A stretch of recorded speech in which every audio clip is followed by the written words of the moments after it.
Hello, baby. I was crazy once. I'm thinking of a number.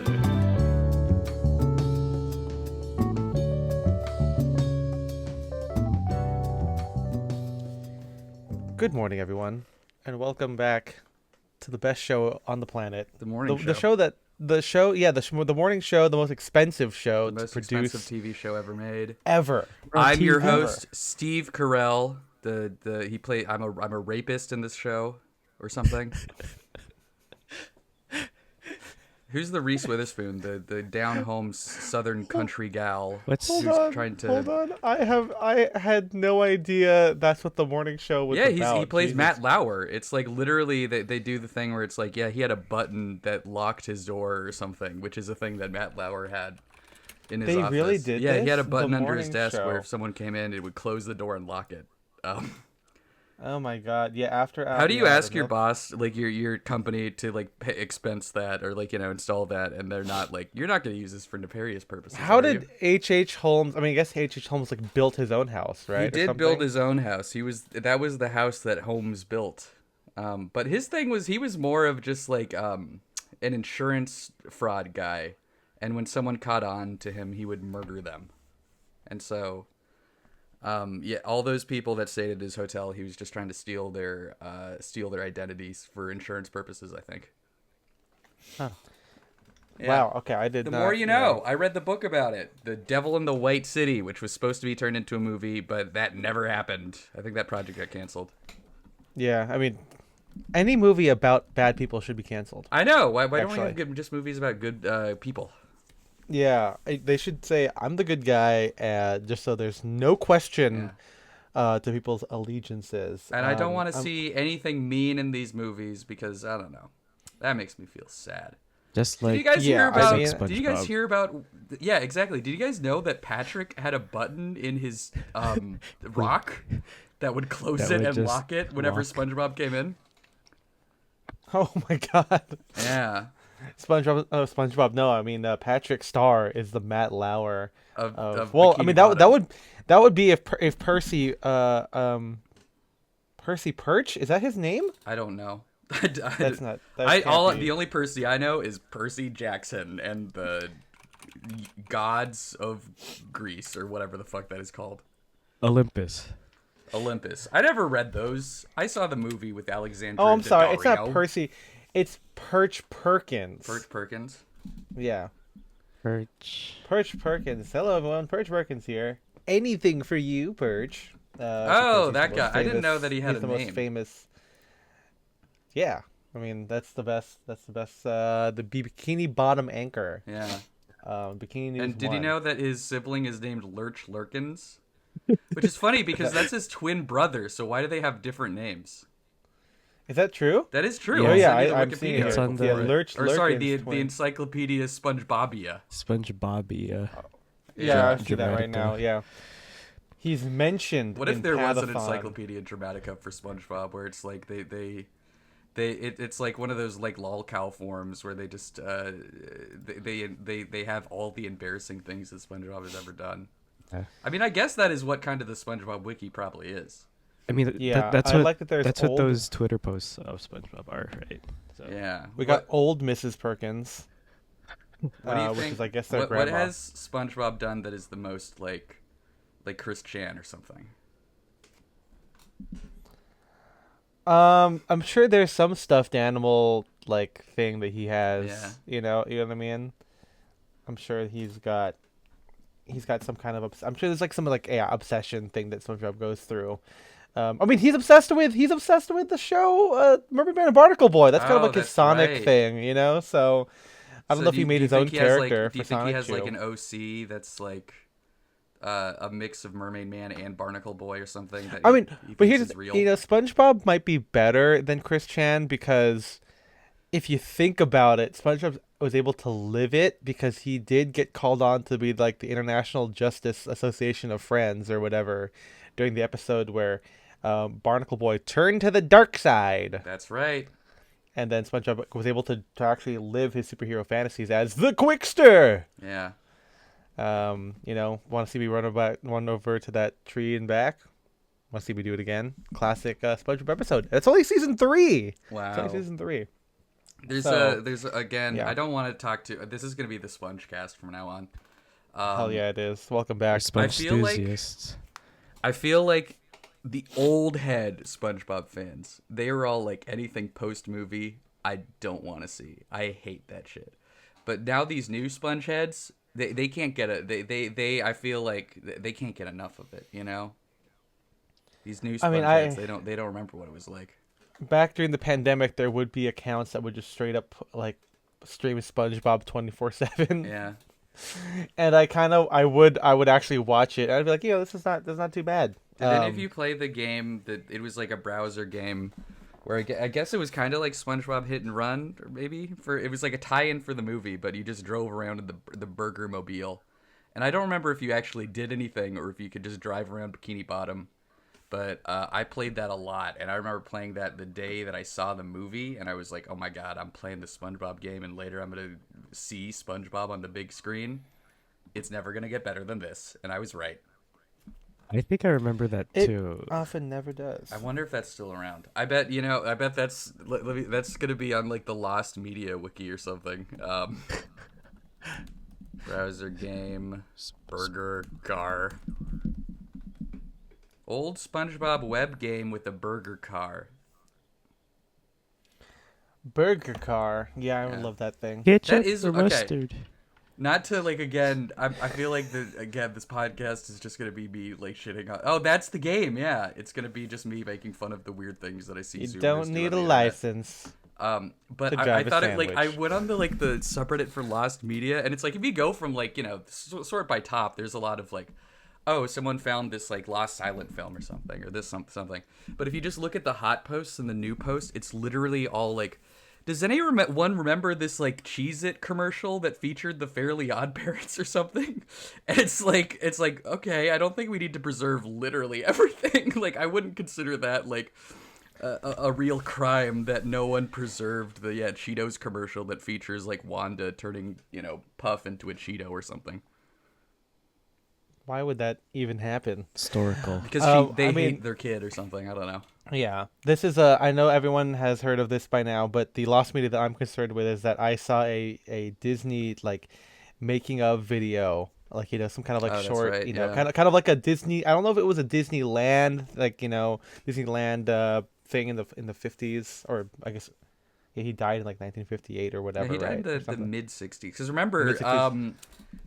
what Saving Mr. Banks or whatever, that all takes place in like '63 or '64. I'm pretty sure. Oh, that's right. Okay, He died yeah, in that's the in right. the mid to late '60s because his last words were oh, what was he? Hold on, let me look. Let me make sure this is right. Walt Disney last words before I say it. Kurt Russell. His last words were Kurt Russell. Yeah, I want him to be in some movie. Yeah. Kurt Russell. And then he That's died. what he I sounds think like. those are gonna be my last words too. Yeah.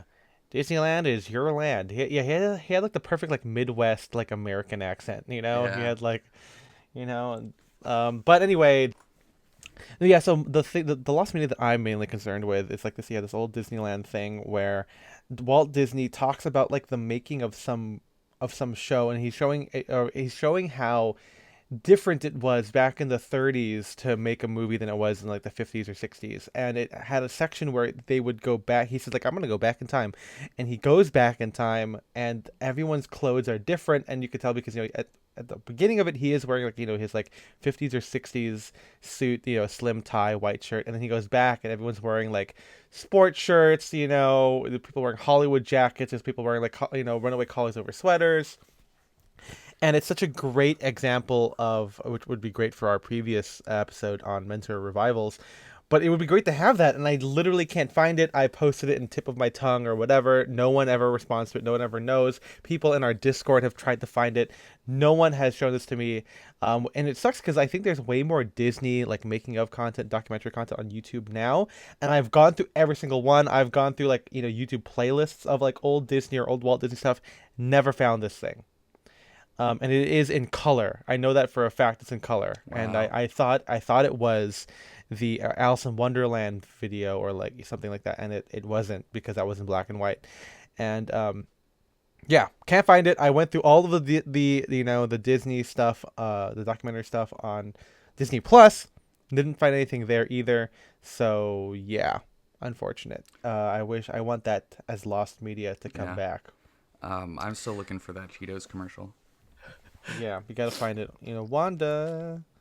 That's how the commercial goes. Someone goes, "Wanda, you turned our baby into a damn Cheeto," and she's like, "I'm gonna eat it," and then she eats their baby. Yeah, I had to tell Jay about Philip the Nickel. Oh yeah, It's a girl nickel. yeah. Welcome everyone. We're done Welcome. talking about Nickelodeon. Yeah, Nickelodeon, Philip. Welcome back to Sound Direction, a menswear, believe it or not, menswear podcast without the stuffiness. I am your host, 1/3 of them, 1/3, 1-3. 1/3 of the Godhead. The trilogy.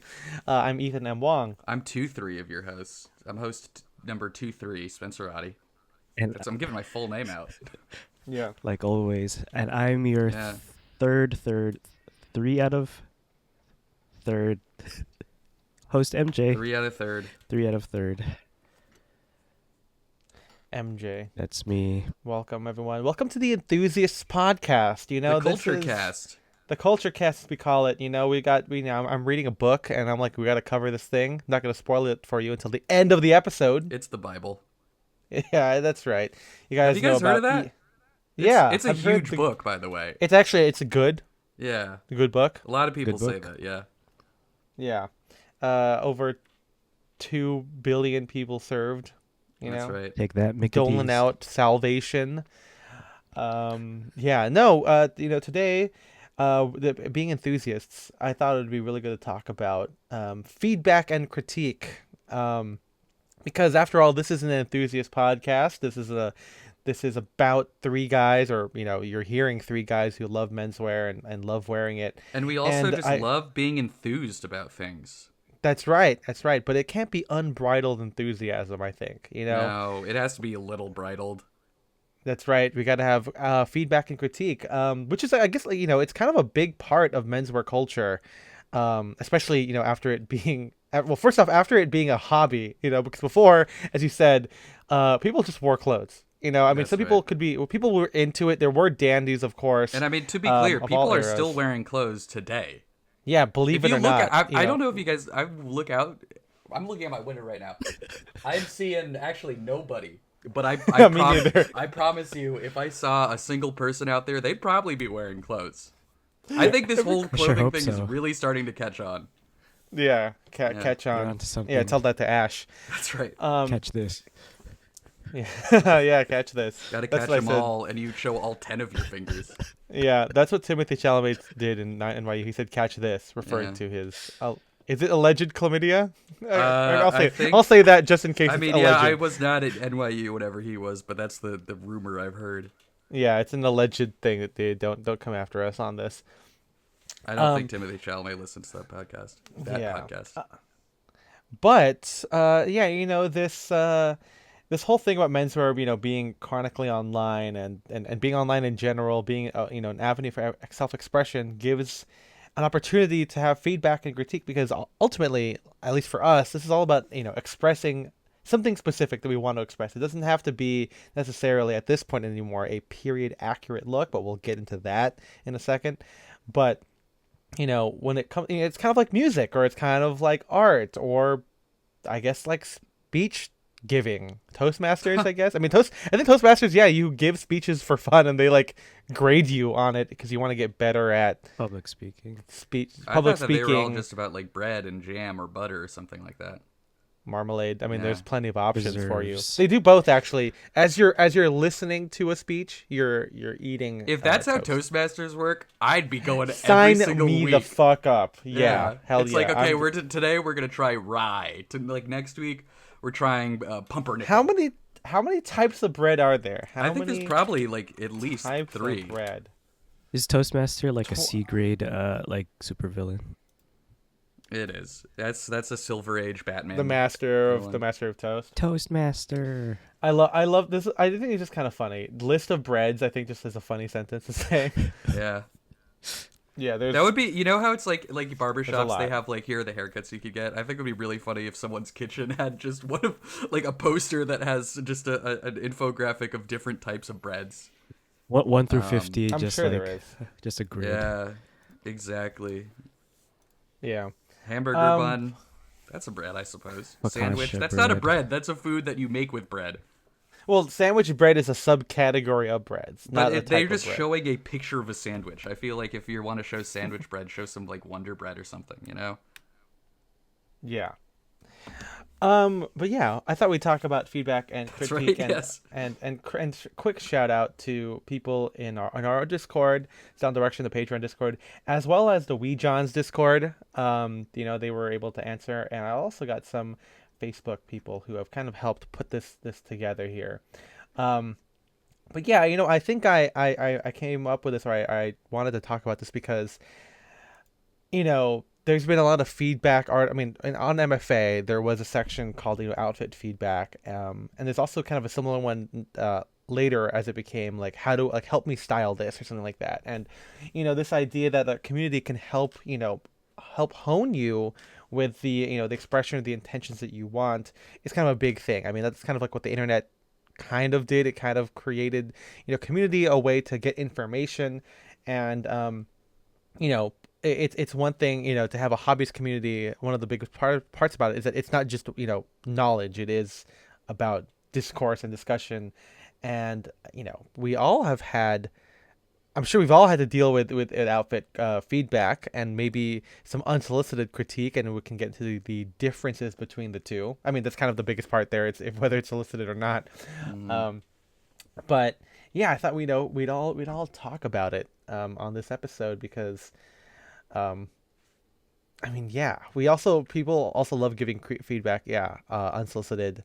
People do Um, love doing that. yeah. And usually I feel like the people that give the most unsolicited feedback are the people who are least qualified to give any sort of feedback. Ooh, yeah. That's But, true. that's something we'll get into. I mean, yeah, I like mean, I yeah. think we treat fashion and style as an art instead of like a means to an end. It's like a creative expression.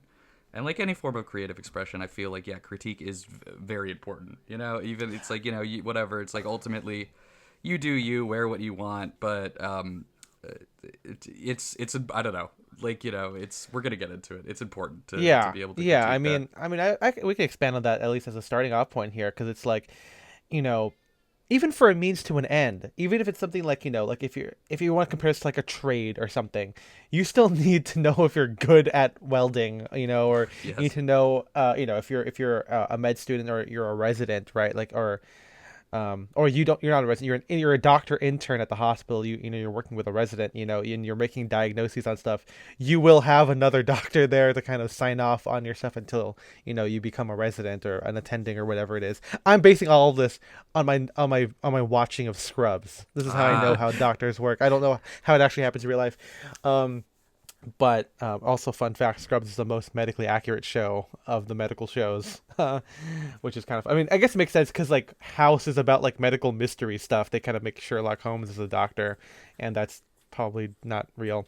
yeah. But anyway, even in other stuff, even means to an end, you do have to have feedback and critique. It Yeah, is I guess, yeah, if this you makes getting dressed kind of a skill, but I mean, I don't want to. Okay, the thing is, I don't want to say that too much because this is supposed to be accessible to everybody, and anyone can do it. Anyone can do it. Everyone should do it, and it's supposed to be fun. But But yeah, yeah, I suppose, yeah, even if you are just dressing so because like I don't know, do people still even watch like Alpha M or whatever? But whatever, if you're like that I don't kind of know. I don't. guy and you're Yeah. you're just dressing up so you can, like look more alpha or get a girlfriend or like get a promotion at work or whatever, it's probably they probably want a lot of critique too, but their critique is just going to be like you need to wear fucking like slimmer pants or something. I don't know.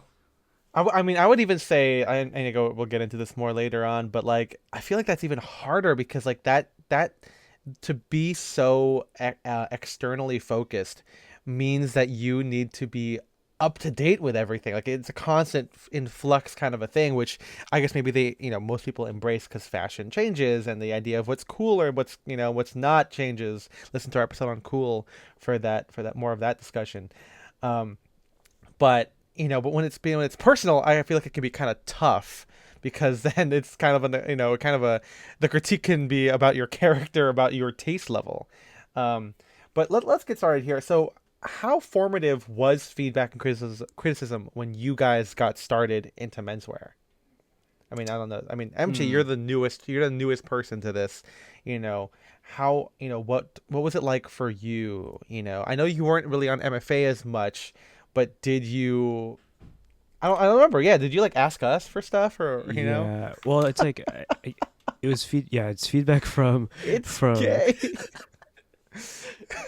Spencer just sent a screenshot of Yep. that threw me.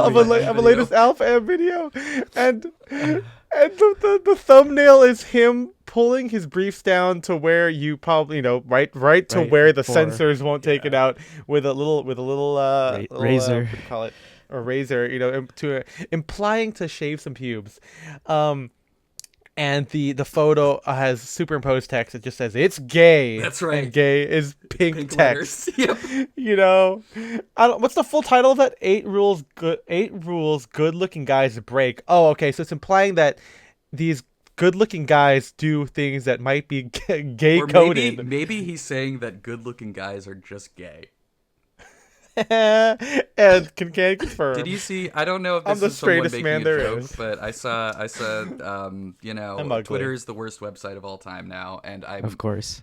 constantly fed stuff like if I accidentally switch over to the For You tab, I'm constantly fed stuff from like fucking Andrew Tate or whatever.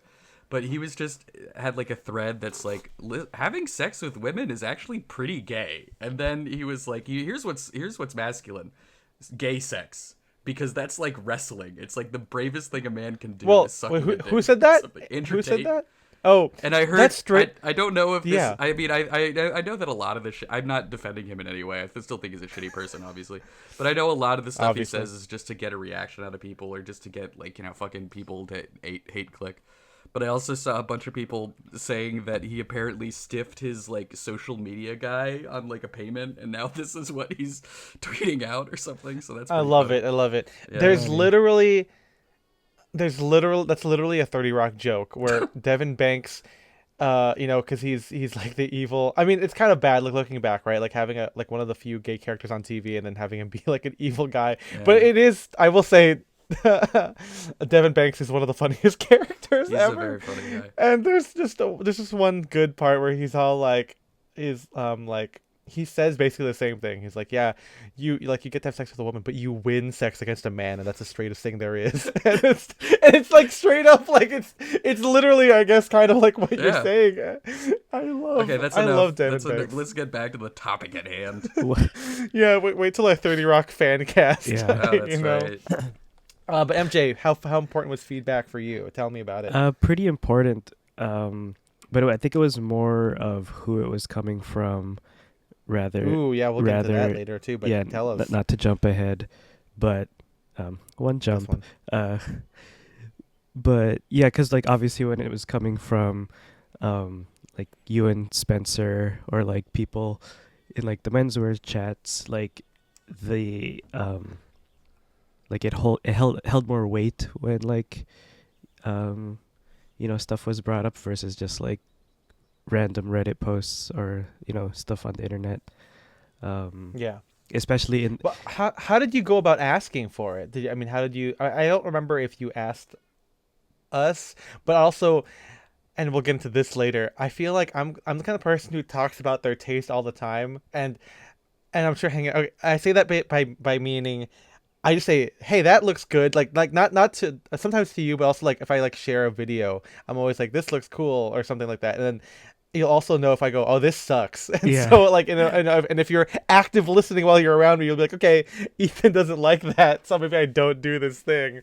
But I don't want to be the arbiter of taste, as I've said before. But yeah. I can't help but say I can't help but share opinions. I'm sorry. Yeah. Cancel me, please. Cancel me. The, If it's Cancel me, illegal to daddy. share. it's Yeah, huge. to share this stuff. Yeah, don't worry. It wasn't just you that been passively like absorbing, like like Yeah. like Like preemptive a sponge, you feedback. might even say. There you go.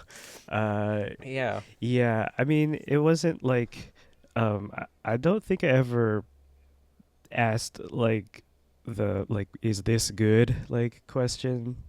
Um, just like you know, very open ended and just not helpful or like but Yeah. yeah, I guess short answer is yeah, in that beginning stage like it was important. Yeah, yeah. I mean, did you took it to heart, and you are able to put things kind of together. But I I think hope. we'll talk about later on, like the balance between getting too much feedback, and also making sure that your personal voice is there. Well, what about you, Spencer? I mean, I know you were on the Fedora Lounge. I don't know I if you sure posted was. fits there. I I know did. that now, like I said, MFA and even our Discord has a solicited feedback Yeah. channel, just to make sure that we don't get into this, because I know that previously, like on Style Forum or whatever, there were, people, if you post an outfit, people would just straight up share feedback. And Ye- yes, it could be like trolling, but in those ones, there could be people who are really well dressed and who will, give you unsolicited feedback, and it could maybe be worth something in those cases. So, Um, but yeah, Spencer, tell me about yours. I think a lot of the feedback I got was more because I wasn't really posting much on like MFA or outside of yet, like you said, like the vintage, like explicitly vintage Facebook groups, or very briefly on the Fedora Lounge forum and Yeah. stuff like that, where and I'm not trying to say that like all my outfits that I was wearing in high school were good. I think a lot of them were like pretty bad. But I will say I got on those vintage groups, I didn't really get a whole lot of criticism or negative feedback for the most part, because I think most people were just like excited to see a young person get into it or something. However, I do remember there were a couple times where like I would be bullied by like men in their 40s or something, which I was always just thought was weird. But I don't know. A lot of the feedback that I got was like from the in-person like events that we would go to. And again, not a Oh, lot of it really? was like explicitly negative or something, but it would be people being like, "Oh, if you want to achieve this look, this is how you do it," and stuff like that. And again, like, again, I'm not trying to say that it's like, oh, it's like, negative feedback is like a bad thing, and then it's like, or that like I was dressing so well that nothing I wore warranted negative feedback. But I will say, especially back then, I think it did help to have the more, just like, here's a suggestion on how you can improve, the look or whatever. But again, some of the times when it was like again, just like older, like much older men bullying a 17-year-old on a Facebook group. What Um, did they say? I don't know. I just remember there was a couple times where people like there was a suit that I bought from Benny that one guy was like, this is way too short on you, and he was right. But it's something that you didn't want to hear when you spent like $150, which was like 90% of your money or something when you were like Yeah. 16. But stuff like that did kind of make me think a little bit more about like what I was buying and stuff like that, and just in terms of like, okay, even though I really like the style and it's like I really want it to be like, this is something I could wear, like sometimes it's not going to work. um I don't know, and I don't know, I feel like a lot of it more recently has just kind of been like, just discussions with other people in just kind of general terms about clothes, and stuff like that, which kind of helps me develop it further. And once again, I'm not. I don't know. I think it's kind of funny that I'm saying that, but also probably gonna make the point that it's like it's probably good to be open to negative criticism and stuff like that. But I will be 100% honest and say that for the most part, um, especially when I was just starting out, I was not really exposing myself to that very much. But I don't know. I might have developed my style a little bit further and tried to go for like a look that I like, but also looks cool to other people a little bit sooner than I had. If I were to have exposed myself to that a little bit more. But Yeah. yeah, Yeah, that's interesting because I don't I feel like my journey was more exponential. yeah, because Um, you threw yourself into the gauntlet. yeah. And I'm a kind of person, I like to document everything, and so having it with fit pics means that I'm able, not just to myself, and we'll get into our self-critical eye probably at the end of the episode. Um, but I was able to kind of post and kind of see stuff, and I'm pretty sure I was like most people, where you post because you think that it's good, and you're not posting for critique. You're posting it because you want accolades. I'm not gonna shy away from that. But I also kind of knew I was good early on too, because I'm an obsessive person, so I always kind of just cross reference stuff all the time. Yeah, And again, the thing about those older podcasts, sorry, those older forums, is that again things were unsolicited, and so you know it was kind of good because, yeah, like Spencer said, it was like the gauntlet where you would post stuff and people would just say things. Again, I think nowadays it's a little bit nicer, although maybe we are missing. There's these arguments that like MFA got way too positive and they didn't really, weren't able to do these critiques and feedback stuff, and so back then it was like if you posted something, you just had to be ready for it. And I think back then it was one of those things where I didn't really start posting until I knew I was good, but also there wasn't a lot of time where I had a lot of like downtime, because before, when I would post fits, it would be on Tumblr, where it was just my followers, right? It wasn't like it was like dedicated into the community. I was kind of putting it out into the aether, and of course, random people might reblog it with something mean, but that's more trolling. When I got into vintage and found out that there was a community through it, that's when I started posting fits in a very dedicated place. And by that point, I had already started collecting true vintage stuff. I had already kind of figured out to go to the tailor. Um, there's only been like one time where someone said like, "Oh, your pants are too short," and that's because I thought, oh, I didn't want to spend money at the tailor, but maybe I should. And so like there's something like that where I did learn early on, like, or maybe I should, when I get something, I should just get it tailored immediately to get it to where I want it to be, instead of just like, oh, I'll wear it until it bothers me or it doesn't bother me. Um, but that was kind of how the early feedback and stuff happened. I mean, and then of course in MFA in the early days, like, there wasn't an outfit feedback channel, at least not for a couple of years. And so for me, being at that point, was able to kind of get my outfits critiqued, and a lot of it too. Um, if we want to move into like defining criticism a little bit here, and feedback, it really is about people kind of just reinforcing their own taste, and how much your taste deviate, how much your expression deviates from that. And in some cases, it can be good if you're trying to express something that people are aware of commonly, or at least in the community. And so if you deviate from that, it's easy to kind of call it out. And for example, it's like me wanting to be casual but being tailored, and looking like a hipster with a tweed vest and skinny pants and sockless shoes. And like that's me being casual, right? And obviously for people in the know, like that's not really a good outfit for a lot of reasons. I mean, there's the fit aspect of it. It's also very coded as a very like hipstery try hard. And not saying that try hard isn't bad. It's more of like it's very like of the moment. It's very hashtag menswear. And so it kind of, it involves the critique for that particular outfit, let's say, was kind of more about like, do you want to look like this guy? You're saying you're casual, but do you want to look like this?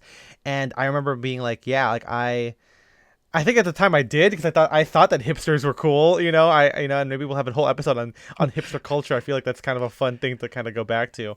Um, but back then, as a person who was not really around hipsters, and you would see it on the internet, you're like, yeah, like that's kind of, this is a little off topic, but like, yeah, seeing hashtag Menswear was kind of cool, because as a Christian guy, where people are wearing like schlubby suits, to go to church or whatever, seeing someone super fitted with like a beard and like unbuttoned, it's like, oh, I kind of want to be that guy.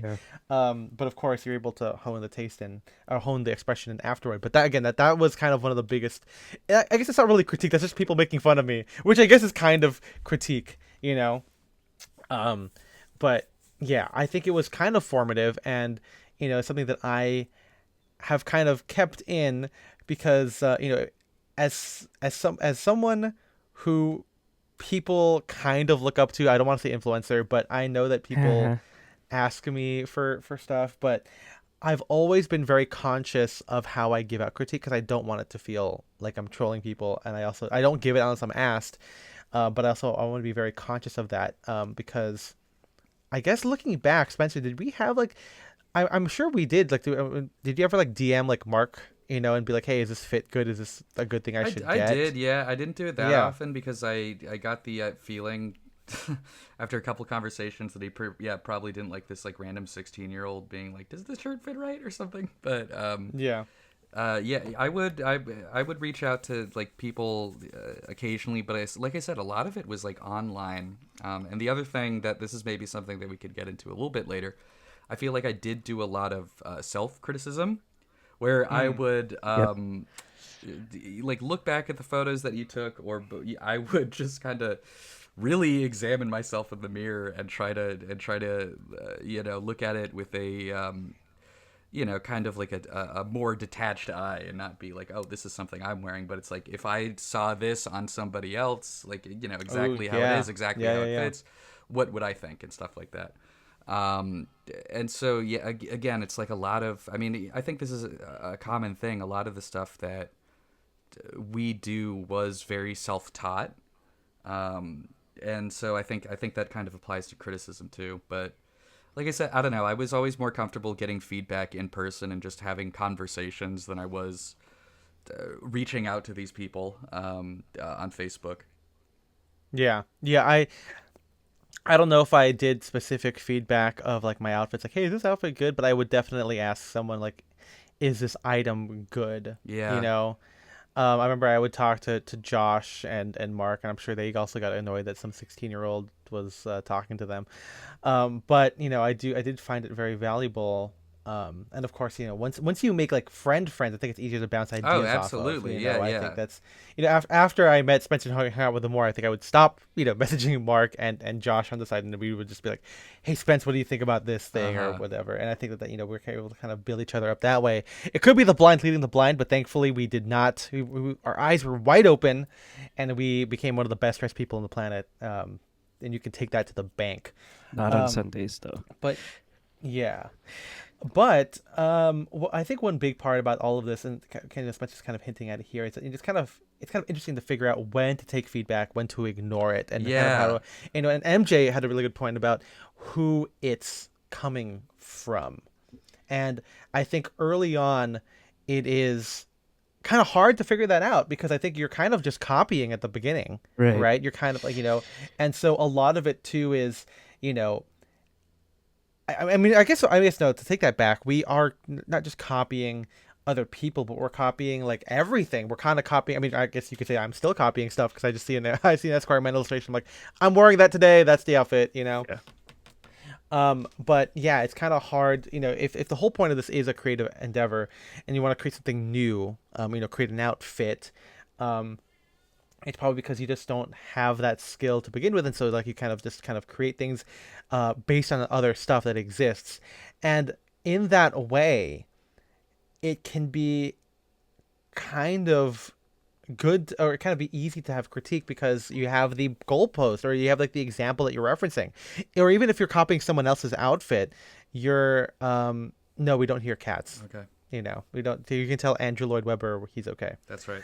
um but you know it can be kind of easy to find out like just how good you're doing it, and I think it's good to also kind of figure out that to develop a self-critical eye, when you're with the internet you can see what you're going for, um but also maybe have some self-awareness when you're talking to someone, be like, before I ask them I can think, is this a good fit, should I actually share this, and Yeah. then you can expand it to whether or not you should actually wear it. I mean, I think this is, kind of a maybe a little bit of an obvious point, but something that's at least worth noting.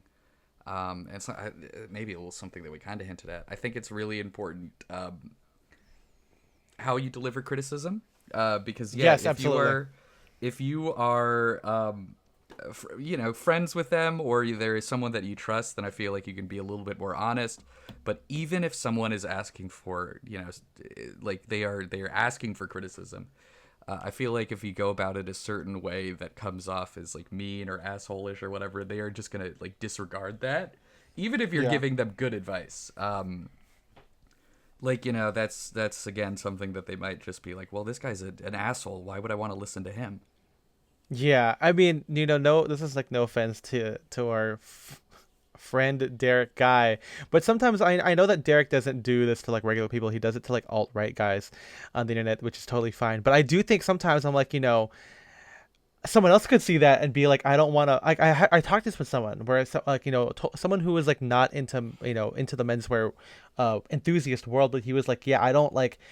Sometimes I get scared because I don't want people to think like that about me if I'm wearing a fit that like an alt right guy wears, and alt right guys sometimes wear crazy stuff, but sometimes it could be Ted Cruz just wearing like skinny jeans with a sport coat, Yeah. and Derek will rip him to shreds, and it's more of a dunk on Ted Cruz, obviously, but I could see how some guys out there would be like, oh, I don't want that to happen, and like that's why like I could see why when we us three are out and we're hanging out with people in Psy or other friends, and they're like, oh, like I don't like I don't want to like bring down the party. I don't want you guys to like feel bad that I'm like next to you. And I'm like, no, it's fine. You can wear whatever you want. Like we're Mm-hmm. not gonna be like, what's up, pleb? Like we're not those And guys. also, this is something I feel like not all criticism is completely objective. Like it's great to Absolutely. Oh yeah, like that's a if big there. part of I this. will say, if there is someone that a person that I don't like or think is annoying, I will be like I don't criticize them to their face, but like okay, sometimes we talk shit, like Yeah, some I'm not gonna say but that we don't do that. but Yeah. it's like yeah, if it's someone that I'm friends with and they wear an outfit that I don't like, I'll be like whatever, that's fine. But if it's someone that annoys me or that I don't like, I'll be like wow, this is the worst looking person of all time. Like Yeah. I'll This definitely guy be a little bit more stinks. mean. Yeah, Yeah, exactly. and believe me, I can be. I watch Veep. I know how to be mean to people. That's Okay. right. But no, that's totally it here. I mean, one of the things I this is a big podcast episode, but I know one of the things that I maybe disagree with a lot of other menswear guys on, is that I don't believe that there is an objectively good outfit. I think everything is completely subjective, and every day we get closer to that subjectivity winning out because in the past, right, most of the things that were good were defined by like mainstream culture or things that we, or convention, let's call it.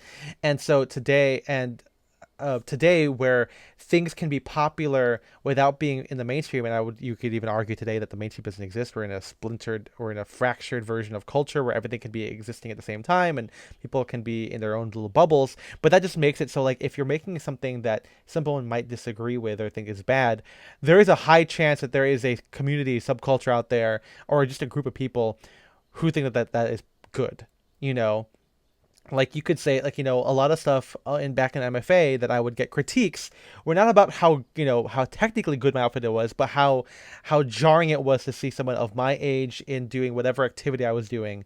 That was what was wrong.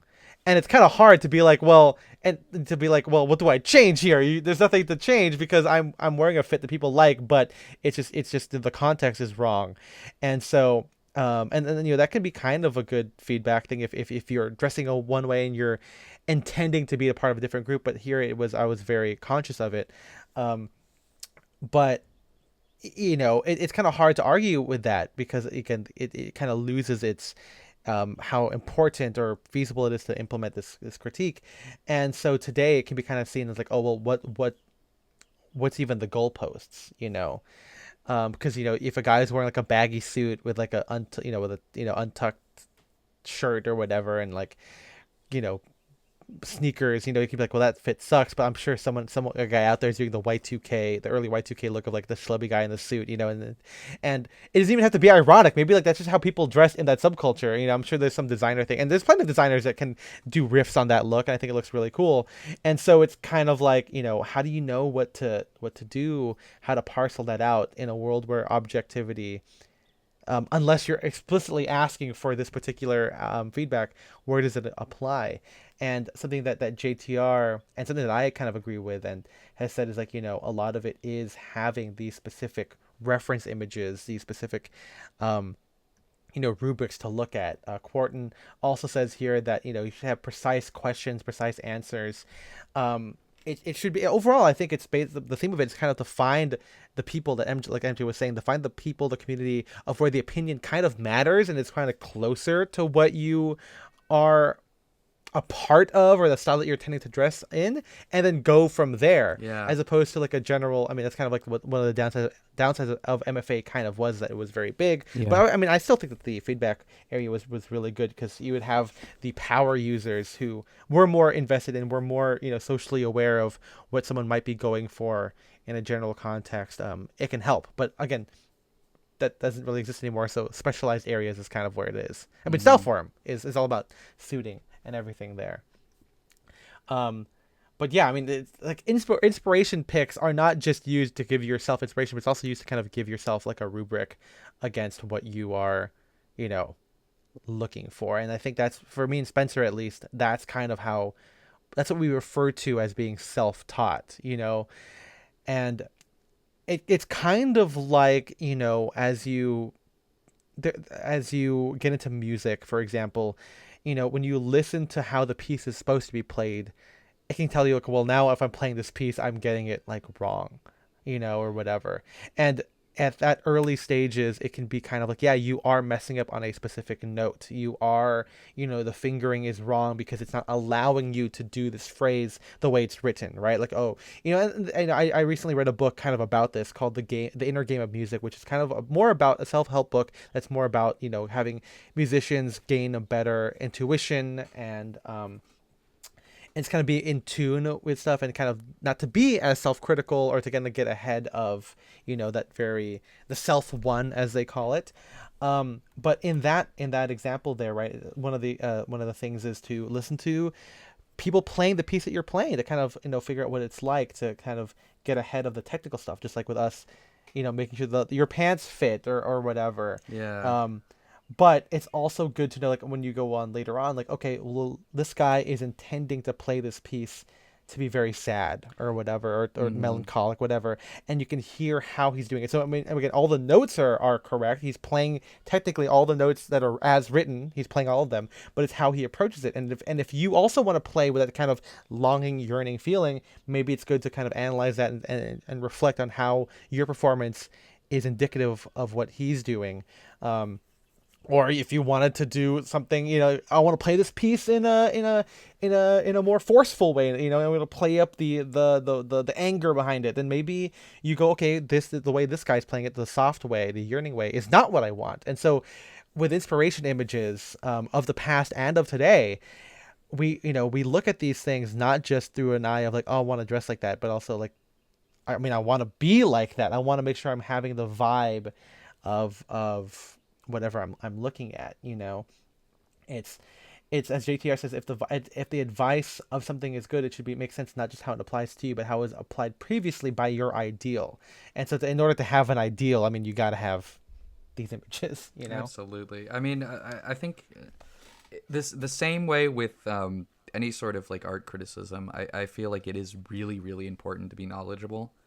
There are some people that just have like a good eye for aesthetics, and can just kind of they have a pretty good idea of what looks good and what looks bad.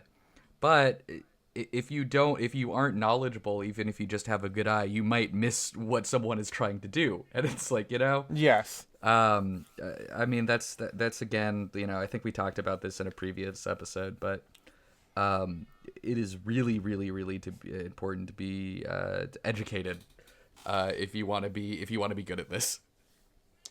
Yeah. Yeah. I mean, and education, it doesn't mean knowing all the rules. It kind of just means also being exposed to things. Mm-hmm. Like we said with inspiration images. Like, I mean, that's one way I've been able to hone my style, is collecting inspiration images that are indicative of a vibe that I want, that I can kind of go for with my clothes, as opposed to just the basics of like color harmony and and if this fits right or informality, because that's those are good as starting points, as good rubrics to go against with feedback, and that usually can be a lot of what people do with feedback, right? Like you'll wear a suit, and maybe you'll wear like a dark purple shirt with a crazy red tie, and a lot of the feedback for that could be like, well, those colors don't go together, and that's one way of doing it. But then just like yeah, with painting, like some of the stuff that you get early on in like grade school or whatever is about colors, and then as you go into like other stuff, you get exposed to ideas and how things formulate and how to express those ideas accurately within your work or within your desired medium. I never went to art school. I'm assuming that's what it's like. I went to the art school of Hard Knocks. They just Okay. hit me in the head with a paintbrush. Yeah. Which And he said, Yeah, knock knock, they did. fly. said, "Come in." Yeah. But yeah, it's kind of it's about getting that an expansion of what your taste is basically, and I don't want to say that I don't know how art school is like, so I don't know if we approach it that way. But to go back to what Spencer was saying about how to present the feedback, I think is very, very important, because you don't want to turn people off to this thing. I don't, especially. I've written a couple of essays about how I think that we should be positive, but also we shouldn't be optimists about this stuff, and a lot of it is rooted, I guess, in this episode of how we give out feedback. And I am very conscious of that, because I don't, MJ is one of my best friends, and I know he got into menswear, but I didn't want to be someone who turns him off to it. Being the person that I am, being the person who just says that things suck, if without anyone even saying anything, I'll be like, look at that thing sucks, man. But again, I want to be more conscious of that to make sure that we know it's still inviting, and it is it's important to kind of foster that kind of community. And to go back to the book that I read, the Inner Game of Music, they have a whole section on this about converting do this instructions or do this feedback, where you give a very specific thing of hey, play this loud, but don't be too loud, or play with your fingers curved at a 90-degree angle. Like these are very like do this. They're very specific instructions, but they're very like top down. And the author of the Inner Game of Music suggests doing awareness instructions to kind of to let yourself find the inner game, to overcome insecurity, and to let creativity and intuition take over. It learns through senses and experience, rather than just like a rubric, a very strict rubric. And one example there is, again, if someone says, oh, play these bars forte as written, which is, loud, but don't be too loud, it's kind of vague, people can get confused. But what if you said, hey, why don't you play at a loudness level that still allows the distinct notes to be heard? And that's that encourages you to listen to what you're doing, to be aware of these things. Instead of saying to play the piano with your fingers curved at a 90-degree angle, why don't you say, notice a difference about how certain fingering allows you to have support with your with slightly curved fingers. Certain finger. That's right. I mean, I do like JTR's point of criticism by just asking questions. Because again, Yes. like, who knows? Maybe someone is doing a reference to something, or they're doing something that's very, intentional, that you just don't necessarily get. And I don't know this. Well, and sometimes the person showing it might not even know what it is, but like you can clearly see that they are hinting at something. Yeah. And you want to draw that out of them. No, totally. exactly. And I don't know. Is that what a Socratic seminar is? I'm a dumbass. That's what someone told me that recently, and I think I mentioned this anecdote on a different podcast, where someone was like, I don't know how to pick shoes. And I'm like, well, you're wearing kind of cool shoes. He goes like, oh, well, I picked them because they went good with the outfit. I'm like, okay, so what does that mean? Like when you say good with this outfit, like what is like, oh, well, I thought it was cute. I'm like, well, no, you're going for something here. Like, what is this? And she's like, oh, well, I kind of like, like Y2K 90s. I'm like, okay. And in the Y2K 90s, they had sneakers that look different than they do now, right? She was like, yeah. I'm like, okay, so why don't you buy sneakers that fit into this look that you're going for? And and it's not that all sneakers are fair game. And my friend was like, am I witnessing a Socratic seminar right now? And I'm like, oh, I guess kind of, But yeah, no, asking questions is such a big thing here. To have the foresight to ask questions. Well, because I mean, this is something that I see a lot in like film criticism, with people and again, not trying to be like a snob or pretentious or whatever, but people who don't know as much about film or movies, I feel like a lot of times if they see something that they personally think is weird or something that they haven't seen before, they assume it's like a mistake or an error or something like that. And I think you can maybe kind of make the same thing in like fashion. It's like say you had never seen, I don't know, this is gonna like Jinkos before or something, and Yeah. someone's doing like a crazy Y2K look with the like big ass jeans or something, and you're just like if your first thought is like, this guy bought jeans that were too big on accident, like I feel like that's a mistake that you're making. Then it's like, even if you don't think it looks good, it's good to like hammer down. It's like, okay, well, are you trying to go for something? And then once you determine that, then you can kind of make a value judgment. It's like, well, even though you are clearly going for something, in my opinion, like, I don't know, it's Yeah. like I said, it's good to get an idea of where the other person is coming from, and really understand what they're trying to do before you offer criticism. Yeah, yeah. I mean, that's why we created the feedback Thunderdome thing, because it was like, if you put a fit in here, be forewarned, right? I do agree with everyone that we've asked, said that, all feedback should be solicited.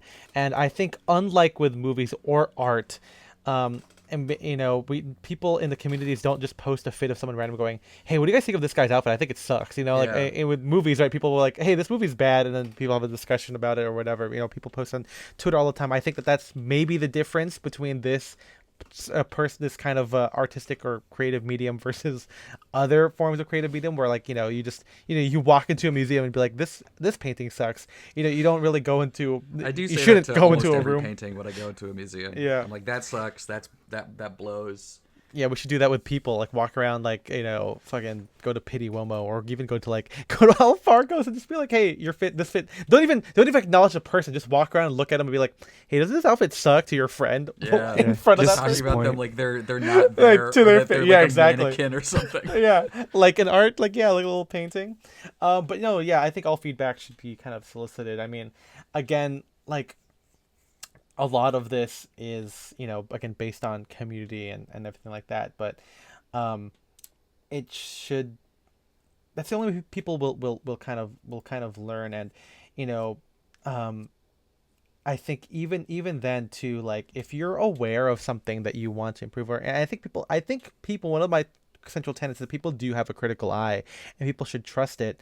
It's that, if you feel like you're missing something, maybe ask someone for assistance there. Yeah. It's kind of like, yeah, like art or whatever, like, where you'd be like, hey, I want to, if you're having trouble with something, you should ask someone, hey, what do you think? How should I do this whole thing here? Um, and I think Atomic Dynamo has said, shared something from his work, or from his art school that he went to, is, they never said, when they were showing their work, it was never about, like, I like this or I don't like it. It is about, because that's irrelevant, right? Whether or not you like it, it's about, like, what is the effect, what is the effect of the work, and what about the work gives that the effect. It's kind of hinting at positive critique, which is kind of what Spencer and I were saying about how, like, you got to ask these questions so you can reframe the critique and what you want to go for. And again, like I said, I don't want to be the mean guy with this, and so when people ask me for advice, I try and tell them, hey, I like, what do you want to go for? Like, what is the intention here? And because sometimes I know people out there just want to look good, and I try and tell them, like, well, I can't help you with that, because I think what I like people don't like, and so I'm not exactly the arbiter of taste, or the arbiter of cool, whatever you want to call I it. am. But yeah, yes, you are. They call me the But arbiter. yeah, I the arbit arbiter. stuff. Yeah. But if it was like, oh, how do I achieve this look of looking 30s, or does this look whatever? I can tell you for that. Or even if it's something as vague as, like, do I think this looks slouchy? I can give some critique there. I mean, it helps to give any sort of thing that you want to go for. And one of the things about, whenever this criticism comes up, is that, um, how do you know that that's what people want? I think that's one reason why we shouldn't just, critique random people on the street here, because you never really know. I mean, you can do that if you want it to be based on your own taste or not, which is fine, I guess. But, it is really, it's really just about kind of like, yeah, community, and, like, what you want to go for. And usually with community, you're kind of trying to address, at least because you kind of want to be want to look like you're part of the community, and so it kind of just makes sense that you want to make sure that your vision reflects whatever values of that community that you want to ascribe to. Mm-hmm. Um, but yeah, I mean, at the end of the day, if you have nothing nice to say, you shouldn't say anything else. You shouldn't say it at all. You know. That's right. We never say anything Um, mean. yeah, I mean, again, to be things, all critiques should be in the form of like awareness stuff. I mean, to talk about like up down things, it's kind of like if I don't like stuff because it's button pocket harmony, whatever, but as someone pointed out, the nice way of saying that would have been notice how the buttoning point plays into the proportions of this and whether or not that is your intention and the proportions that you want to create with your outfit. I'm like, yeah, that's it. I mean, distilled down to button pocket harmony should be applied to everything at all times, and if you don't do it, it's bad.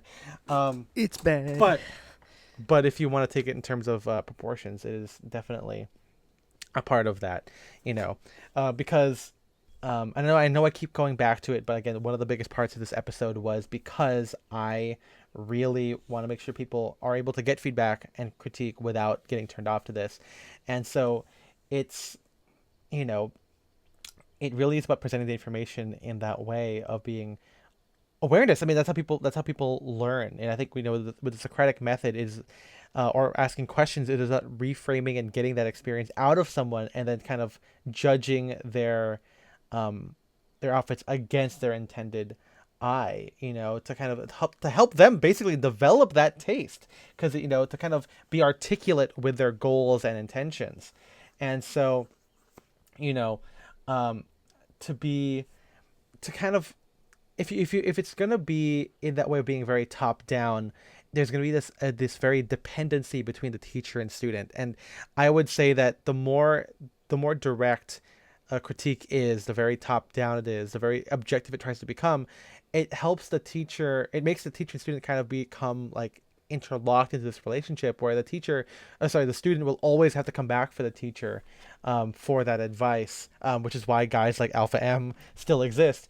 And so it doesn't solve the problem. It doesn't create a community. It kind of creates a school, and in schools can be communities, but I always want this to be a very peer driven kind of a thing, to kind of have a place where everyone can discuss and talk and learn from each other.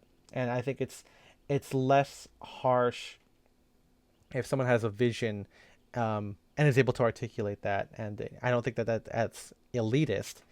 I think, especially it's about the education, and the Yeah. education should be applied to your own experience as well. It's like, if I said, people can say John Williams does a lot of crazy stuff with a lot of interjections, but he wants that's intentional.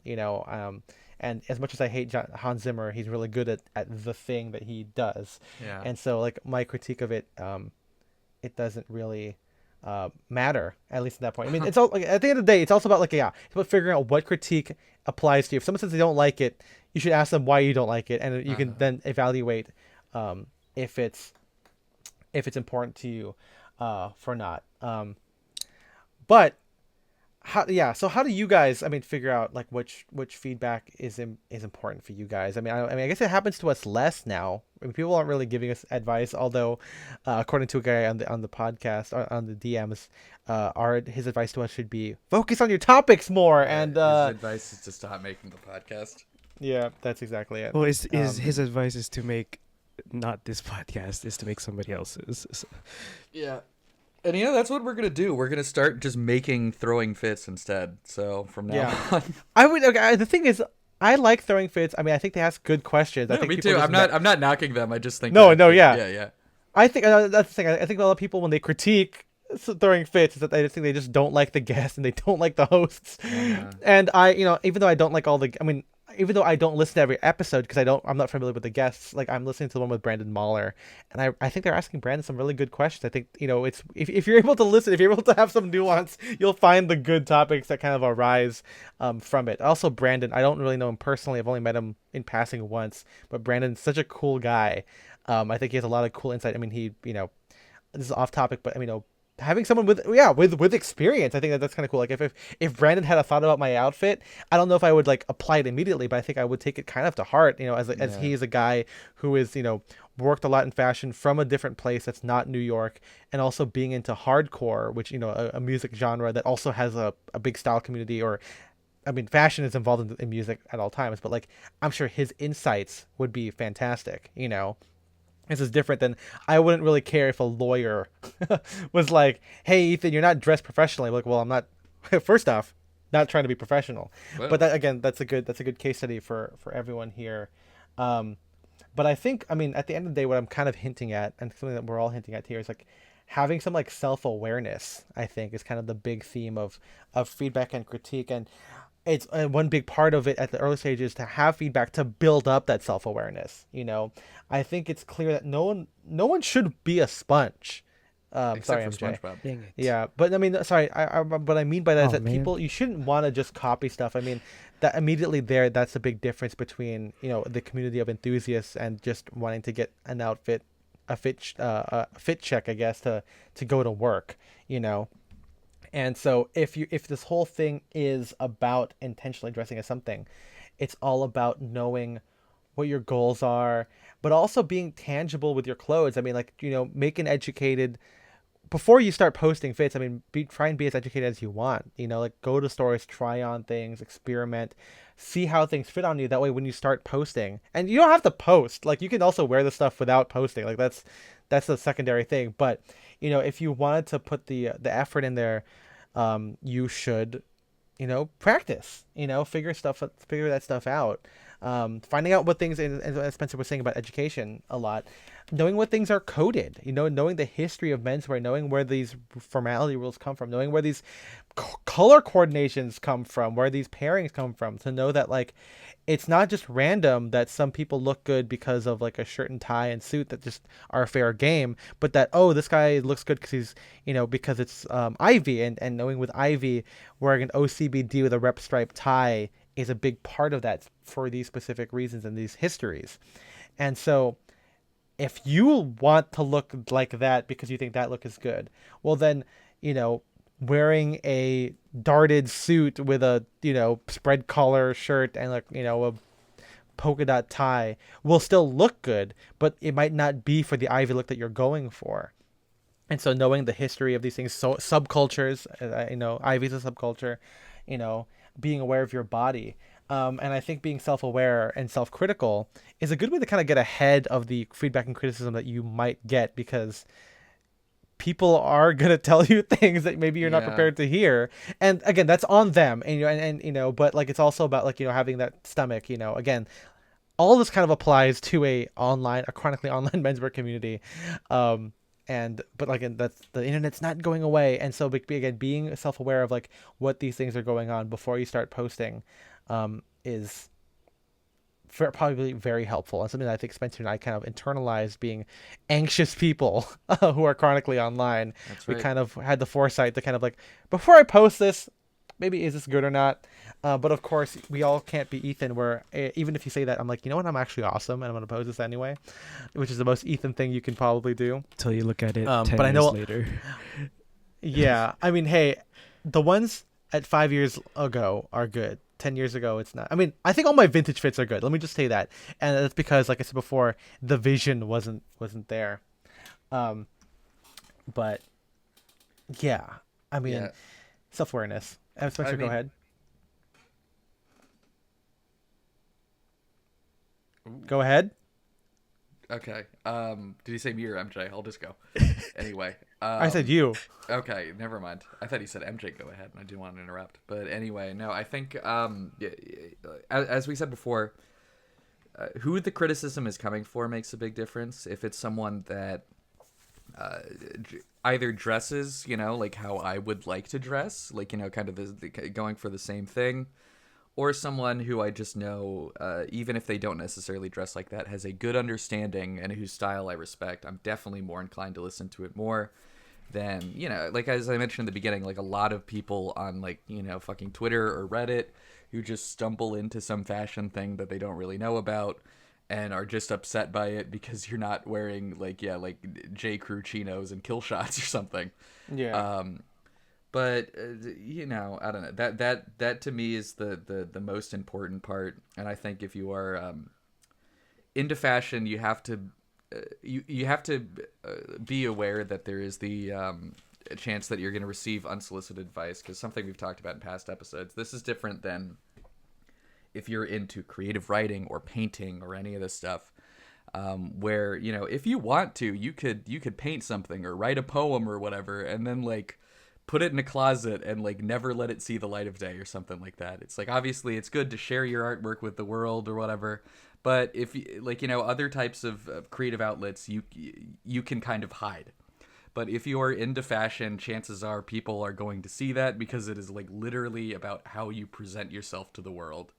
And so, like the same thing. I think it's good to be kind of clear-eyed and maybe a little bit objective about how you are presenting yourself, because fashion is all about communication and stuff like that. So Yeah. That's a even good. if you think I the like that. criticism is bad, I think it's also a good idea to have an idea of, it's like, okay, what do people think of me based on what I'm wearing? And again, maybe you just don't care, like, but I think it's a good idea to at least be aware of it, Yeah. No. Absolutely. I mean, it's if you think about it really, and I saw this comment on an old people were talking on our streetwear about talk fit post shit. Sorry. So, oh my god, talk shit post fit, We which should if you make guys that a don't new know is segment. Yeah, yeah, post shit. yeah. Yeah. But for people who don't know, talk shit post fit is kind of like a meme phrase, but it happens where kind of in response to criticism, which probably leans more toward trolling, but it's like if someone is talking shit about your fit or giving you feedback that you don't agree with, whatever, like Spencer says, you should kind of know what what their thing is about, because at the end of the day, as the commenter says, your fit is your taste, Mm-hmm. and so it is different from person to person, but it also shows something about what they prioritize and everything like that. And so it can be easy to kind of, at least in an online world, like on Instagram, where like, people have profiles, but not everyone does. But it can be easy to see whether this person really matters for your for your feedback or not. But also it kind of applies to what Spencer was saying about how, like, if you're what you're wearing is about self-expression and everything like that and putting stuff out there, you should have an awareness of what it looks like, and how people might receive it. And I do think it's funny that we're talking about this on a podcast where it's about wearing button-up shirts and pants, Yep. and this is not the craziest thing to wear, but there's a lot of nuance to be found here, and I'm sure some people could still, you know, think that what you're wearing is kind of crazy. But again, that's more about context than it is about technicality of execution. Um, but what I do like about that is, about the self-awareness aspect is, it should teach you to be self basically, yeah, self-critical and everything, um and to hopefully ask again the specific questions, because I know that one big thing here is, um how important is like the mainstream in this whole thing, because I think you could even argue that good outfits, if you wanted to try and approach something that is objectively good, or some kind of like objective approach to subjectivity, which I know sounds silly, but I think I know what we're all talking about, is like when something can be kind of weird and very niche, but also like there is this kind of mass appeal behind, or sorry, not mass, but like a general appeal that people can kind of see. And I think it's kind of hard to get there, but I think that's also kind of a good metric of what is good. I know we spent a lot of the whole episode talking about finding the right people, finding the right reference points, but also like not to toot my own horn or our own horn here, but it's like to have accolades from menswear guys, but to also have some more fashion forward guys who be like, "Oh, nice fit, man." Like that kind of shows that like you're doing something that has this emotional, if you will, appeal to people, that doesn't even have to be based in the niche knowledge or niche community that we have. People can still recognize it on the street.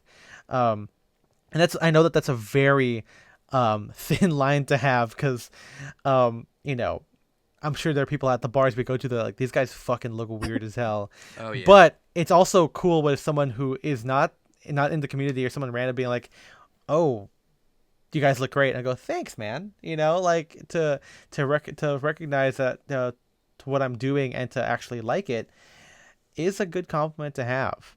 And it's kind of tough to do.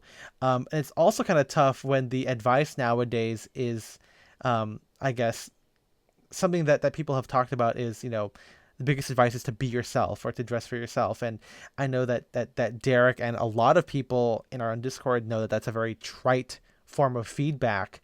But I know that our version of it is, like we said before, it is the tip of the iceberg. It goes into a whole existential crisis, or at least a existential conversation of like, what does yourself even mean? But to have that, to be able to go towards specific questions and everything like that, can only come from that particular form of feedback. And I think that also kind of hints at, like, the appeal of everything, because I think that when everyone can see that you are dressing for yourself and your execution level is extremely intuitive and self-critical to express that exact thing, I think you've like got a really good outfit. There's no way to speed run that, unfortunately, but it will happen at some point. And the only way to get there is to be as a part of these kind of, again, these kind of communities. And so maybe at the end of this, we can talk about how you guys approach giving advice. I guess we have the last part about self-criticism, but right before that, how do you guys approach giving advice? Because as people who have been into this for a long time, and will obviously answer questions in our Discord, we obviously interact with people on our own. I do But interact with people on a how do daily you basis, in guys? fact. How have you guys done it? How, like, for friends, for example, how have you guys given the advice there? I'm sure it's just a combination of what we've already said, but if you have Yeah, any yeah. specific stories of when it's happened. I don't know. I mean, like I said, generally, if it's a friend asking for advice, I am very gracious, and I try not to try not to say anything too mean while still being like honest. Yeah. I feel like the more times that I give advice, is like, every once in a while someone will be like, text me like a photo of something that they're thinking about buying, and they're like, what do you think of this? And then I will kind of do the whole Socratic thing. It's like, well, what do you want to wear it with? Like, what kind of look are you going for, etc. Yeah. Or the other thing that happens every once in a while is someone who is not into clothing asking me. It's like, well, I would like, either I have a wedding coming up and I'd like to buy this, I need to buy a suit, or like I want to start dressing better. And then that goes back to things that we talk about a lot on the podcast, where same kind of thing. You just ask a bunch of questions about like, well, what are you going for? How often do you think you want to wear this? Like, what is the style that you want? And yeah, like I said, I try not to be too mean unless it's a person that I don't like, in which case I'm also probably not saying it to their face. Yeah. But No. Yeah. yeah. I definitely. I mean, that's kind of similar conversations that I've had. And one good thing that Derek always does is having visual Yes. Yeah. examples, and some of the best. Excuse me. Take a shot. Okay. Some of the best posts that he's done is to show, like, oh, like, if you want to look comfortable or whatever in a suit, a lot of that is about fit, and of course showing like a guy in a very slim fit suit and how things don't drape, and then showing a picture of, I don't know, like Mark Cho or whatever, and showing how at ease Mark can be, and showing him, well, if you want to wear a suit and you want to be comfortable, you want to look good, you want to be at ease, and you don't want it to feel like you're wearing something that's too trussed up. Here's what example of what this looks like, and we can evaluate the fit from there. And Derek is really, really good, despite being a little bit mean on the alt right stuff, but on his actual examples, he is showing you exactly how to achieve certain things, and it's good to know if that's what you want, especially if that's the exact thing that you want to achieve. And asking questions again. I know that's kind of the theme of the whole episode, but I know I kind of use it as a learning opportunity. I don't know if that's the Socratic method or not, but if someone asks me or someone wants to, you know, work something for a wedding, you know, I have the foresight to know that they probably don't own a suit. Then I ask them, because first I go, oh, why don't you just wear a suit that you already own? Why are you buying a new one? And then they say, oh, it's because I don't like my suit. Oh, why don't you like your suit? What's wrong with it? Like, there's nothing, you don't need to Mm-hmm. buy a new suit. And they go, oh, well, it's too tight, or there's something up. I'm like, oh, well, or they might even say sometimes they're like, well, I want it to be as comfortable because you wear suits all the time. Well, how do you get it to be like that? I'm like, well, let me tell you. And then there's a whole bunch of stuff there and we can go into it. But again, it's all about asking those questions. I mean, it's not really critique as it is. And I guess it's not even feedback. It's kind of just inviting them to be self-aware, to kind of, and develop that self-critical, um, and of course there's other feedback stuff too about about budget, etc. um and as someone else said here, it's good to ask if a friend asks them for advice about budget. It's about ethics in regards to labor. If you because you don't want them to you don't want to suggest fast fashion as much as Yeah. possible. um but also yeah, what do they value? Are they wanting just a quick fix for something, or are they wanting to actually build a Oh wardrobe? yeah. And are they open to it with this opportunity? Like, as I'm Yeah, like, do you absolutely. want this suit to be something that you just wear once? Because if not, then yeah, just go to J Crew or whatever.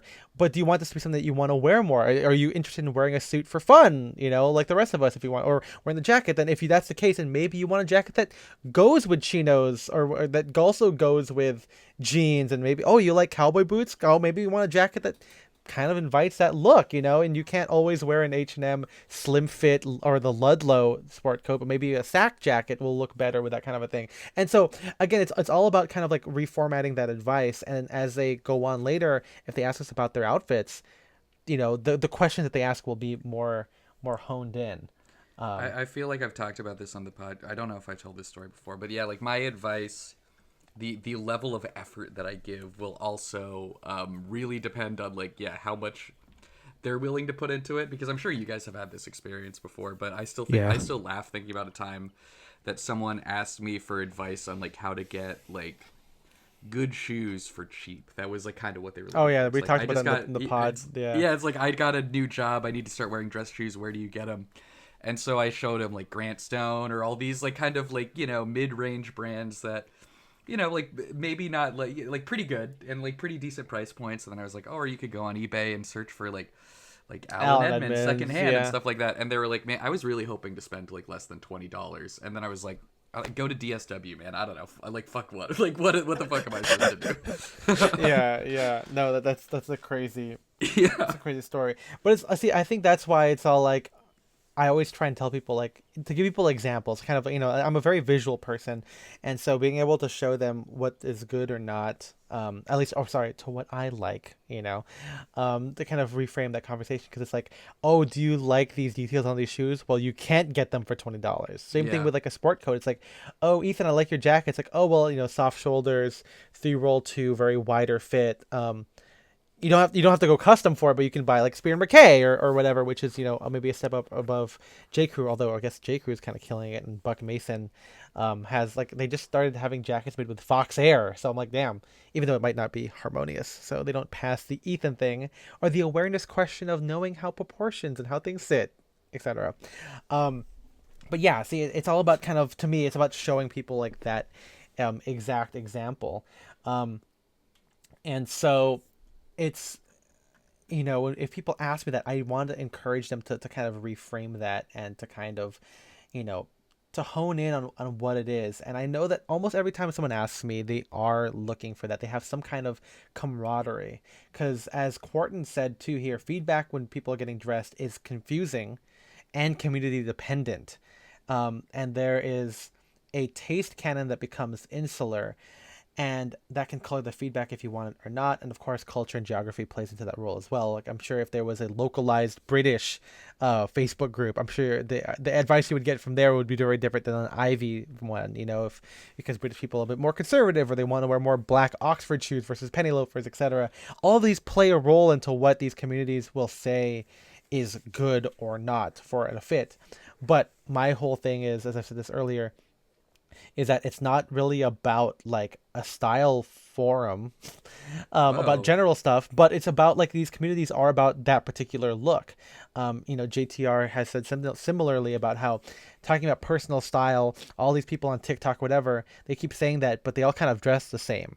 Like there is like again a taste canon that kind of happens there, and there's a specific idea of what this goes for, and it's bookcore usually. I mean, and you might even say the same thing for us. Um, but that's kind of important here where it's like I try to invoke that when people are asking me for advice. It's like, hey, like I'm glad to help you. Do you like how I dress, by the way? Like, do you want to look like me? Like, I mean, just to be clear here, if you don't want to look like this or even approach it, maybe don't ask me for this kind of a thing. But if you want to have like a relaxed slouchy look, then of course I can help you. If not, there are plenty of perfectly competent sales associates, at least for the purpose of getting an outfit for a wedding or a job interview, that you could help you at J. Crew or something like that. But I've been to like a couple of J. Crews. People there kind of look pretty good. I think it's because a lot of fashion MFers now work everywhere now. They work Um, everywhere.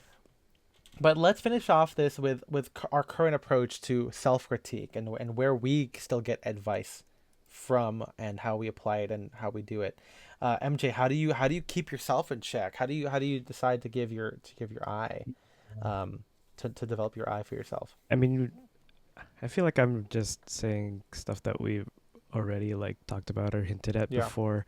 Um, Obviously, the comparison to our inspirations is a pretty big one, um, because like you even like said basically earlier how you you find like the illustration or you find like that the accounts that you follow like and you're like that's already what you want, so that's what you're gonna wear for that day. And I guess how close you're getting to your approximations, or if you already have um like your outfit's already giving the vibe that you're getting from looking at these pictures. um that's like a big one. And then Spencer was saying, having the pictures of yourself and kind of like having a more I guess external perspective of the outfit itself, if not just because you're wearing it and because it makes you feel good and because you know you're confident in it, that it is still a good outfit if it was on another person. um Yeah, that's a great thing that Spencer brought up earlier, like really early on, the whole thing of like if someone else is wearing this outfit, would I like it? That's so Yeah. I can't believe I've never thought of that before. I'm sure. I mean, I'm sure I have in a general way because I know my taste is the best thing in the world. Um, Well, I mean, because it works both but ways. Like sometimes I do that, and I think it's like, oh, it's like this was a cool concept in my head, but like, yeah, I don't like it. But sometimes I'm like, it makes me more confident because I'm like, oh, yeah, actually, if I saw a guy wearing this, I think he's the coolest guy yeah. ever. And Be- so, because yeah, because I guess that perspective, like to you, separate yourself, yeah, kind of. and you Yeah. kind of like you kind of think about it a little bit harder, I guess, yeah, on whether or not it is good, not just because um I mean, that's oh my god, that's such good because I know that we do this about dressing for ourselves a lot, but and while that's also true, in this whole thing, but being able to be able to say that someone else is wearing it, it means really like it is not just about us. It's like we just like these clothes, and so even if we saw this on someone else, it's still good for us. I like that a lot actually hmm because it's not. I'm not just making something because I own these clothes and it's like it's for me. It's like it's an art thing. It's like oh my god, oh my, I love this. This is blowing my mind. Man, Spencer, MJ, you guys are crazy because like one of the things I was trying to find a way to tie this back to music again. And I still have other thoughts as well as for self criticism, but it's like, and MJ's kind of hinted at this before, but it's like the way I write music I want to write the music I want to hear, and it's not just about like be the change you want to see, but it's that I'm doing things that I like because I've heard it from someone else, hmm and so like MJ was like like when I did something, I'm like, oh, that's like I'm like, oh, this is really cool. This little thing that I did. And he's like, yeah. And MJ's like, yeah, because John Williams did that. I'm like, exactly. Well, exactly. And it's not that I'm copying a straight John Williams cue. It's that I'm taking the ideas, but it just means that I love those particular ideas and approaches. That it doesn't matter who it came from. And again, I listen to people other than John Williams. But if there's a common theme of what this approach is, these trumpet interjections. There's a whole bunch of stuff that apply to this style that I like, and yeah, to be able to say that, to be able to be like, well, if I saw this in someone else, I love it, is such a big thing, and that's, I mean, to bring it back to me now, like that's, I mean, it was about me already, but like that is one of the things that I guess I never really thought of. Um, and I mean, it kind of ties into maybe something, a cool project that we'll do at the end of the year. Another episode is like, dressing as ourselves, recreating old outfits. That's Mm. kind of a good way of kind of expanding on this idea.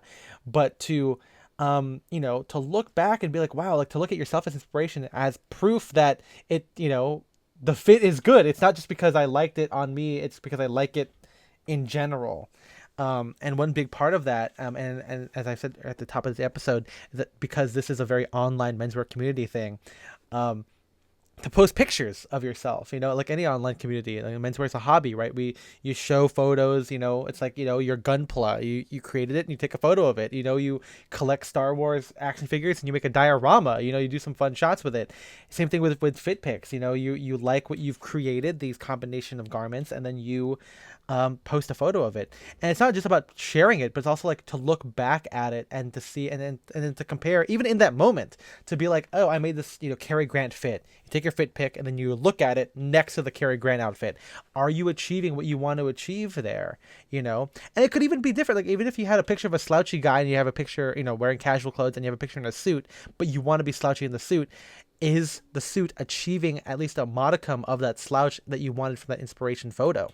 And that's just how, like, it's just so good to keep these photos. And one of the guys in the WeJohn's Discord, shout out Ben Sev on there. He said that like a big part is that he was able to share those photos to be specific about the advice, and to see how that advice played out into the fits, you know. And I think that when you see that, when you're able to see that visual communication and that reference, and to know that you are being successful, is, like Spencer says, is one of the best compliments to get. It's empowering to see how well you've done it, and to be able to be self-critical, and to be aware of the methods and expressions that you're doing. It can be empowering to know that you got it right. And when you post a fit, it's for yourself to self-critique and for others to do that as well. To kind of put out into the aether and kind of see it amongst the others, and seeing like, oh, how is this playing with everything else. And as Ben said in here, comparing the gallery of his fits with the gallery of inspiration helped him identify what the other was lacking, showed people what the style he was aiming for, and to get a picture of what he himself wanted. And you know, it's such a great story to see people like that who have been able, sorry, to have built up that confidence and taste through feedback and critique in these communities, is a testament to just see how important all of this really is in self-expression. I mean, it's not really necessary. You can always wear whatever you want, and I'm sure you'll be able to find a community wearing the weird clothes that you've always wanted to wear.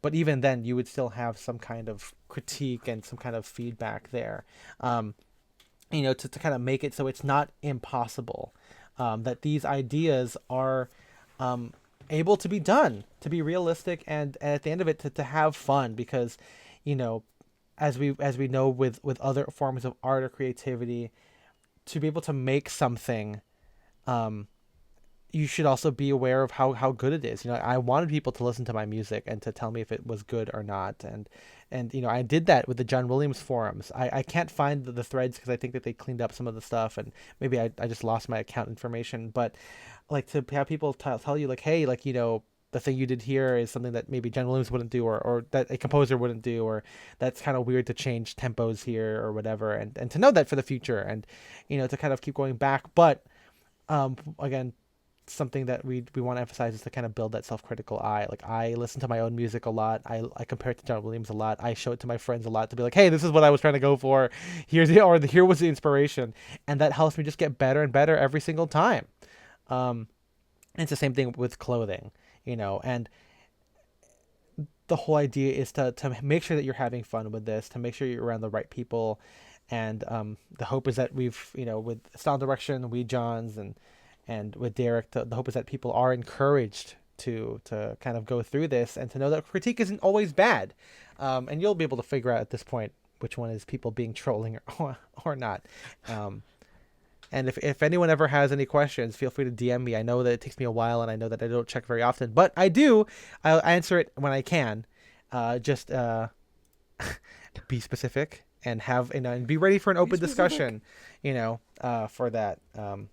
Don't bother Spencer and MJ. But you can bother me. It's That's fine. right. I'll take on this burden. He's for the you guys. botherer, or I guess the bothery. The bothered. Yeah. Yeah, he's the bothered. The bothered one. Yeah. I'm so bothered. Oh, bother. Oh, bother. Yeah, there you go. Oh yeah. Hey, Mr. We should do the menswear of Winnie the Pooh one of these days. Hey, I mean the Christopher Robin movie's not bad with the With, menswear. Remember that? I never saw it, Ewan- but I remember that it came out. Ewan McGregor. It's actually not a bad movie. I mean, it's kind of Yeah. like it's like mid or like whatever as like like another like sentimental movie. Uh-huh. I mean, Centennial movie. it's kind of just like not Saving Mr. Banks. It's kind of like just like Mary Poppins, where like you have sad people. Well, I guess kind of like Saving Mr. Banks, where Mary Poppins was not there to save the children. That's right. She was there to save Mr. Banks, just like how Winnie the Pooh isn't here to save the kids. Winnie the Pooh is here to save Christopher Robin. Yeah. So. But yeah, thank you again to everyone who is listening to the podcast. Thank you again to our Discord, Down Direction, and the guys in the We Johns Discord for helping kind of frame this conversation. Really good guys all around here. And all kind of sharing kind of the similar thing that we've said, the ideas of being self-critical and being in a community and kind of being open to stuff and knowing what you want to go for is good. I thought that we'd be the only ones, but thankfully everyone else is there. That could be our effect on menswear. Look how good we are. I'm just kidding. I'm sure people had this idea a long time ago. But yeah, thank you to our patrons who make the this whole podcast happen.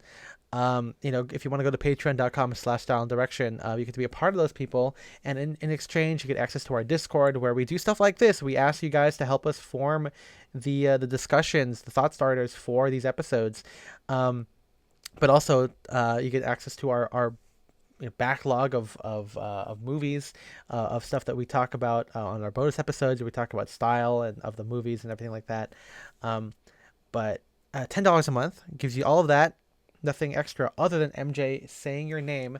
MJ, who are we thanking for the Sidecast Fanatics? We are thanking Shane Curry, Philip Gregard, Henrik Wilberg, and Alexander Batten.